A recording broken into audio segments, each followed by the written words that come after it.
halkan maxad baaq ooga diraysaa hibo waxaan leeyahay صح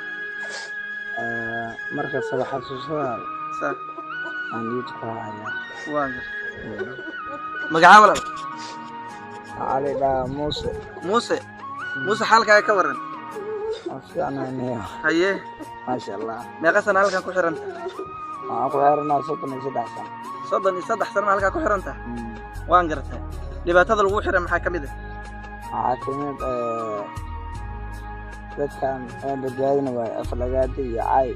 dadkan ay badbaadin weyse aflagaadi iyo caay waan gartay marka